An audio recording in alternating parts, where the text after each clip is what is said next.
20 questions complete कर पाए और सभी आपके करेक्ट हो। बिल्कुल उसी मेथड से चलेंगे। चलिए स्टार्ट करते हैं। फर्स्ट क्वेश्चन लेते हैं। संख्या 12 से 99 तक कितनी अभाज्य संख्याएं होंगी। मैंने क्लासिफिकेशन में आपको बताया था कि क्लासिफिकेशन करते वक्त एक प्राइम नंबर्स अभाज्य संख्याएं जो होती हैं, प्राइम नंबर्स इंग्लिश में बोला जाता है। प्राइम नंबर्स क्या होते हैं?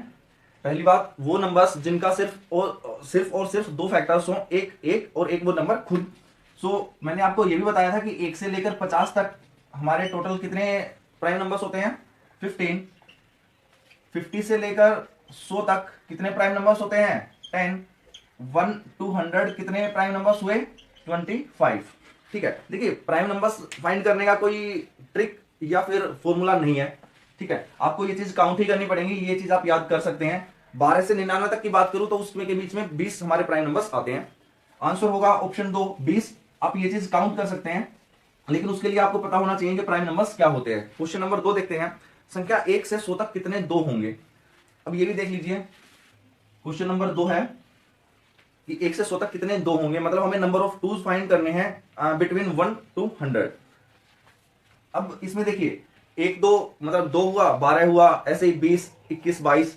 इसमें हमें नंबर ऑफ 2 काउंट करने हैं। नंबर ऑफ 2 हमें काउंट करने हैं। इसका भी कोई अलग से ट्रिक या फॉर्मूला नहीं है, ये भी हमें काउंट ही करना पड़ेगा, लेकिन मैं आपको फिर भी बता देता हूं कि आप किस तरीके से याद कर सकते हैं। मैं बात करूं नंबर ऑफ 2 की, नंबर ऑफ 2, 3 और टिल 9 तक नंबर्स जो होंगे वो टोटल 20 होते हैं, मतलब 20 नंबर्स ऑफ 2 3 और 9 तक। बात करूं 1 की, 1 21 होते हैं, क्योंकि आपको पता है 100 में भी एक 1 आता है।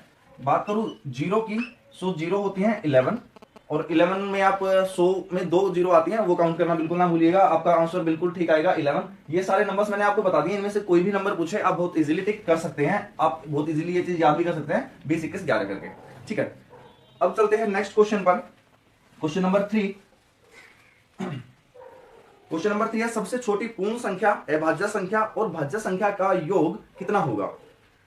सबसे पहले आपको पता होना चाहिए कि पूर्ण संख्या, अभाज्य संख्या और भाज्य संख्याएं क्या होती हैं। मैंने आपको पिछली वीडियो में ये चीजें बता दी हैं, सारी समझा दी हैं। मैंने वो इसलिए बनाई वो वीडियो कि आपको ये क्वेश्चन समझ आ पाए। पूर्ण संख्या मतलब वोल नंबर, ठीक है। अभाज्य संख्या मतलब प्राइम नंबर, और भाज्य संख्या मतलब कंपोजिट नंबर। अब आपको पता होना चाहिए वोल नंबर क्या होता है, वो हमें सबसे छोटी लेना है। सबसे छोटा वोल नंबर क्या होता है? 0। सबसे छोटा प्राइम नंबर क्या होता है? 2, और 2 हमारा ऐसा नंबर है जो इवन प्राइम नंबर होता है। सम अभाज्य संख्या सबसे छोटी भी यही होता है। कंपोजिट नंबर कौन से होते हैं? जिनके 2 से ज्यादा फैक्टर्स हों। ठीक है, सो पहला जो हमारा कंपोजिट नंबर वो क्या होगा? 4, और हमें बताना है इन्हीं का सम क्या होगा? 6। आपका आंसर आ गया। ओके, अब देखते हैं क्वेश्चन नंबर 6। आप देखिए, मैं आपको वो क्वेश्चंस बता रहा हूं जो बहुत इजीली और आप ट्रिक से कर सकते हैं, और जो सम वाले क्वेश्चंस है वो मैं अभी स्किप कर रहा हूं, वो आपको नेक्स्ट वीडियो में दूंगा और बहुत अच्छे मेथड्स के साथ दूंगा। आपको लगेगा कि मतलब विद इन सेकंड्स आपको वो सोल्व करने होंगे। ठीक है, क्वेश्चन नंबर 6 लिखा हुआ है 6 टाइम 4 5 और 6। ठीक है, अब हमें बताना है ये नंबर किस संख्या से विभाजित नहीं होगी। ऑप्शन हमें गिवन है 7 11 13 एंड नन, मतलब नन ऑफ दिस, हमें ये ऑप्शंस गिवन है। बताना है कि किस संख्या से विभाजित नहीं होगा। तो देखिए इसकी मैं सबसे अच्छी ट्रिक बताता हूं आपको। आंसर पहले तो टिक कर लीजिएगा नन ऑफ दिस। अब आप देखिए इस नंबर को, ये जो नंबर है, क्या मैं इसे ऐसे लिख सकता हूं? 4 4 4 0 0 प्लस 4 4 4। मैंने ऐसे लिखा। अब मैं 4 4 कॉमन ले लेता हूं। 4 4 4, अंदर क्या बचा? 1000 प्लस 1। ठीक है, और ये क्या आ गया? 1001। अब आपको पता होना चाहिए कि जो 7 इंटू 11 इंटू 13, कहने का मतलब जो 7 11 और 13 का एलसीएम होगा वो 1001 होता है। और अगर यहाँ पे 1001 हमारे पास कॉमन आ रहा है, इसका मतलब ये कंप्लीट नंबर 7 11 और 13 दोनों से ही कंप्लीटली डिविजिबल होगा। ठीक है, तो अगर ये कंप्लीटली डिविजिबल हो गया तो हम किससे डिविजिबल नहीं होगा? मतलब गिवन ऑप्शंस में से किसी से भी नहीं।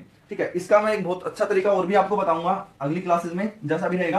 बाकी एक क्वेश्चन अगर मैं और दिखाऊं आपको इसी से रिलेटेड, अगर आपके पास कभी भी ऐसा नंबर भी आ जाए ना 6 5 3 6 5 3, कहने का मतलब डिजिट्स जो हों वो 6 हों और लेकिन 3 डिजिट्स रिपीटेशन में हो। अगर आप इसको भी ऐसे ही लिख सकते हैं 6 5 3 0 0 प्लस 653, आप यहां से भी 653 कॉमन लेंगे, सो आपके पास मिलेगा 653 इंटू 1001, और इसी तरीके से ये नंबर भी 7, 11 और 13 से डिविजिबल होगा। ठीक है, ये हुई इनकी ट्रिक्स कि आप ये डायरेक्ट याद कर सकते हैं, आपको कोई भी परेशानी नहीं आएगी। अब देखते हैं अगला क्वेश्चन, 5 4 स्टार 4, 5 4 स्टार 4, हमें बताना है कि स्थान पर सबसे छोटा, मतलब स्टार के स्थान पर यहां पर सबसे छोटा अंक क्या होगा कि संख्या 6 से विभाजित हो जाए, हमें ऐसा कुछ बताना है। आपको पता होना चाहिए कि 6 से डिविजिबिलिटी रूल क्या होगा, वो भी मैं आपको नेक्स्ट क्लास में सारे एक बार बता दूंगा। देखिए, आप ये तो बहुत छोटा नंबर आप डायरेक्ट कर सकते हो। ठीक है, अगर आप डायरेक्ट भी कट करते हो, उसको कट करते हो, 6 निम 54, 9 पे ये गया, हमारे पास अब क्या बचा आगे, सिर्फ स्टार और 4। अब हमें पता है कि यहाँ पे अगर हम 0 पुट करते हैं, सो 4 6 से कंप्लीटली डिविजिबल नहीं है। बात करें 1 की, अगर हम 1 पुट करते हैं तो 14 आ जाएगा, सो तब भी 2 रिमाइंडर बच रहा है हमारा, कंप्लीटली डिविजिबल नहीं है, सो 1 0 और 1 तो नहीं होगा। अब 2 पुट करते हैं हम, जैसे हम स्टार के सामने, अब हमारे पास क्या मिला 24, और 6 4 जा 24, ये कंप्लीटली डिविजिबल हो जाएगा, आंसर आ जाएगा 2।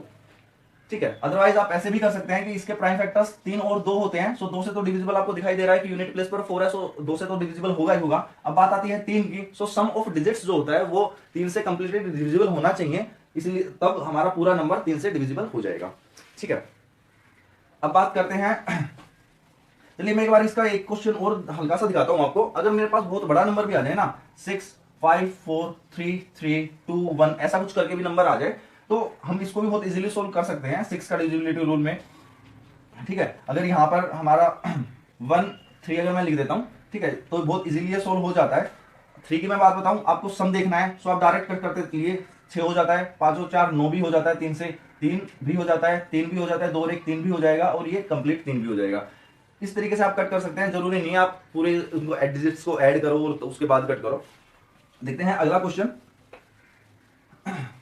अगले क्वेश्चन में है, संख्या 12 568 में 5 के अंकित मान और वास्तविक मान का योग क्या होगा।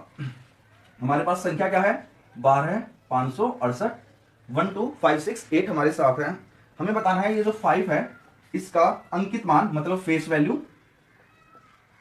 वैल्यू और वास्तविक मान मैं कहूं रियल वैल्यू। हमें सब बता दें कि मेरे हिसाब से यहाँ पे फेस वैल्यू रियल वैल्यू के स्थान पर प्लेस वैल्यू होना चाहिए, बाकी कोई बात नहीं। फेस वैल्यू मैंने आपको बताया था कि जो संख्या जितनी दिखाई देती है वही उसकी फेस वैल्यू होती है, सो 5 आ गया। रियल वैल्यू भी इसकी हमें 5 ही दिखाई दे रही है, सो 5 आ गया, और बराबर 10, ये हमारा आंसर होगा। मैंने आपको जो क्लासिफिकेशन बताया था उसमें आपको ये चीजें समझाई है, फेस वैल्यू क्या होती है, प्लेस वैल्यू क्या होती है। अगर रियल वैल्यू के स्थान पर ये प्लेस वैल्यू यहाँ पे अगर होती, सो face value plus place value का सम क्या होता, 5 प्लस प्लेस वैल्यू कितनी हो गई 5, और आगे जितने भी डिजिट्स हैं हम 0 लगा देते हैं, आंसर आ जाएगा 505। सो ये चीजें आपको सीखनी होंगी कि किस तरीके से आप face value, place value, real value, इनमें कंफ्यूजन क्रिएट बिल्कुल नहीं करना है। ठीक है, देखिए पता नहीं कैसे, मतलब वीडियोस वगैरह मैंने एक दो और देखी हैं डीएसएसबी के रिगार्डिंग, एक दो टीचर्स और भी प्रिपरेशन कराते हैं, मैं उनके कुछ क्वेश्चन बताता हूँ आपको, इसके बाद हम नंबर सिस्टम कंटिन्यू रखेंगे, है ना। उनके मुझे एक दो क्वेश्चन याद आ रहे हैं। एक एवरेज का क्वेश्चन थे कि 7 नंबर्स हैं हमारे पास, 7 कॉन्जिक्यूटिव नंबर्स हैं, और 7 कॉन्जिक्यूटिव नंबर्स की जो एवरेज दी हुई थी वो 33 दी हुई थी। ठीक है, हमें बताना था कि सबसे बड़ा नंबर क्या होगा। अब मैंने जो वीडियो देखा उसमें भाई साहब पता नहीं किस तरीके से वो वैल्यूज मान रहे थे, बाकी हमारा तरीका देखिए ये है कि मैं मानता हूं कि अगर 7 है, 7 एक ओड नंबर है, इसका मतलब ये कहीं ना कहीं मिड में पड़ेगा। बात करते हैं 3 नंबर्स यहां पे हो गए, 4th नंबर ये और 3 नंबर ये हो गए, ये वाला नंबर 33 गिवन हमें है। ठीक है, तो क्यों ना मैं यहाँ पे पहली वैल्यू जैसी मानूं कि जब हम एवरेज में सम करते हैं, sum of observation plus upon number of observation हमारे पास होता है और वो हमारी एवरेज आ जाती है।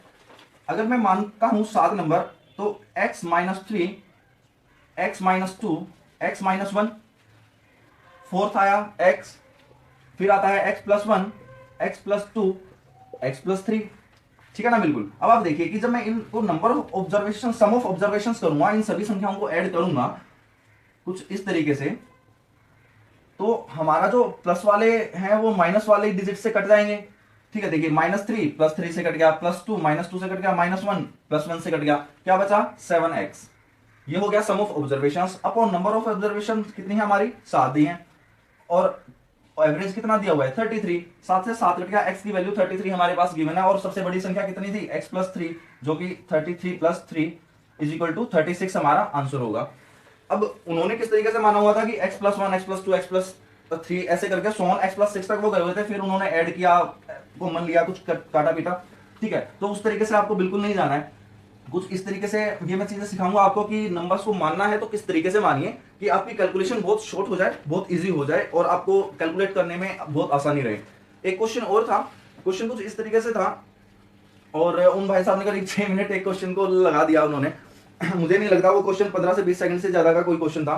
कुछ ऐसा था कि बॉयज प्लस गर्ल्स की एवरेज दी हुई थी, मार्क्स की एवरेज थी एक्चुअली ये, ठीक है, मार्क्स की एवरेज दी हुई थी 68, बॉयज की सेपरेट एवरेज दी हुई थी 60, गर्ल्स की सेपरेट एवरेज दी हुई थी 80, ये मार्क्स की एवरेज उनकी गिवन थी, और हमें बताना था कि बॉयज की परसेंटेज क्लास में कितनी है, ठीक है। सो देखिए, मैं इस क्वेश्चन को जरूरी नहीं है कि एवरेज का क्वेश्चन है तो आप एवरेज से ही अप्रोच करें, आपको अगर दूसरा तरीका आता है तो उससे भी कर सकते हैं। मैं इस क्वेश्चन को एलिगेशन से बहुत इजीली कर सकता हूं। हमें पता होता है कि B separate average plus combined average, हम ऐसे ही तो पुट करते हैं। सो ये 60, ये 80, ये 68 हमें गिवन है। मैं जैसे ही एलिगेशन प्रोसेस यूज करता हूं, यहाँ पे 8, यहाँ पे 12, 4 दूनी 8, 4 तिये 12, टोटल बॉयज प्लस गर्ल्स कितने आ गए 5, 3 और 2 5, ठीक है। बॉयज कितने हैं 5 में से 3 बॉयज हैं 5 में से, और परसेंट का मतलब क्या होता है कि चीज 100 में से कितनी है। मैं 5 को यहाँ पे 100 बना देता हूँ, गुना 20 कर दिया, गुना 20 कर दिया, 100 में से कितना आ गया 60, और यही इस बॉयज की परसेंटेज होगी। उन्होंने कुछ पता नहीं से एक्स वगैरह मान के और किस किस तरीके से उन्होंने बहुत लंबा प्रोसेस खींच दिया था, मुझे नहीं लगता, और ये इतना टाइम मुझे इसलिए लग रहा है ये चीज बताने में कि आपको समझा रहा हूँ साथ साथ। और चलिए देखिए, उन्होंने जो भी कराया, एक क्वेश्चन मैं आपको और भी बताता हूँ जो मैं एक्चुअली बताना चाह रहा हूँ कि हम किस तरीके से क्वेश्चंस को बहुत इजीली करेंगे। प्रॉफिट एंड लॉस का एक क्वेश्चन बताता हूँ, वर्बली ही बता रहा हूँ, फिर बाद में उनको कैरी ऑन करेंगे। एक क्वेश्चन था कि अगर मैं कहूँ एक शॉपकीपर 56 रुपीज में कोई आर्टिकल सेल करता है, ठीक है, तो 56 में सेल करने के बाद उसको उतना ही प्रॉफिट होता है, उतना परसेंट ही प्रॉफिट होता है जितना कि उसका सीपी है। अब हमें बताना है कि सीपी कितना होगा। आपको मैं क्वेश्चन समझाने की कोशिश करूं, अगर मैं मान लेता हूं सीपी एक्स है, तो क्वेश्चन की लैंग्वेज कुछ ये कह रही है कि एक्स का x% ही उसको प्रॉफिट हो रहा है, ठीक है। अब इतना अगर प्रॉफिट हो गया, ये अगर सीपी है, ये प्रॉफिट है, सो यही हमारा सेलिंग प्राइस होगा, और जो कि क्वेश्चन में 56 गिवन है। आपको पता है कि अगर आप इसे सोल्व करने बैठेंगे तो फिर तो हो गया क्वेश्चन पेपर में, और क्योंकि इतना टाइम होता नहीं है। अब मैं आपको तरीका बताता हूँ, 56 आपको दिया हुआ है, आपको पता है ये चीज बाद में चल के क्वाड्रेटिक बनेगी, ये x है, ये x स्क्वायर बन जाएगा, आप 100x करेंगे, इधर जाके अपॉन में 100 रह जाएगा, 5600 इधर बन जाएगा, तो कुछ ये क्वाड्रेटिक इक्वेशन फॉर्म हो जाएगी। मैं कहता हूँ कि 56 आप लिख लीजिए, और 56 के कुछ ऐसे फैक्टर्स कीजिए कि आप उनको मल्टीप्लाई करें तो 56 आए, और उनका डिफरेंस जो हो वो 10 हो। मैं कह सकता हूं कि 14 चौके 56 होता है, कुछ इस तरीके से मल्टीप्लीकेशन 56 आया, डिफरेंस आया 14 माइनस 4 इज इक्वल टू 10, हमारी दोनों कंडीशन सेटिस्फाई हो गई हैं। अब छोटे वाले के सामने 0 चिपका दीजिए और यही आपका आंसर होगा। अब आपको अगर नहीं समझ आ रहा तो मैं आपको बताऊं कि ये चीज तो आपको ऑप्शंस में ऑलरेडी गिवन ही होगी, आंसर तो आपको गिवन ही होगा। अब आप बता कर सकते हैं कि देखिए 40 की चीज थी, 56 में बेची, कितने रुपए का प्रॉफिट हुआ 16 रुपए का, ठीक है। अब क्या 40 का 40% ही 16 होना चाहिए, 40 का 10% कितना होगा 4, 10% 4 है तो 40% कितना होगा 16 है, दोनों को ऐड किया कितना आया 56, सवाल खत्म, ठीक है। सो देखिए कुछ इसी तरीके से हमें अप्रोच करना है, ये नहीं है हम एक्स मान रहे हैं क्वाड्रेटिक इक्वेशन सोल्व कर रहे हैं, ठीक है। एक्स से तो आप वैसे ही परेशान रहते होंगे, तो कोई मतलब नहीं बनता है इतने लॉन्ग मेथड्स यूज करने का, और पेपर में तो बिल्कुल भी नहीं। फिर ये जो 20 क्वेश्चन है वो 10 से 12 मिनट में बिल्कुल खत्म नहीं होंगे, ये ध्यान रखिएगा। और हम चाहते हैं कि 10 से 12 minute maximum to maximum, average student भी कोई है तो 15 मिनट में खत्म कर सके। हम आज की क्लास कंक्लूड करते हैं यहीं पे।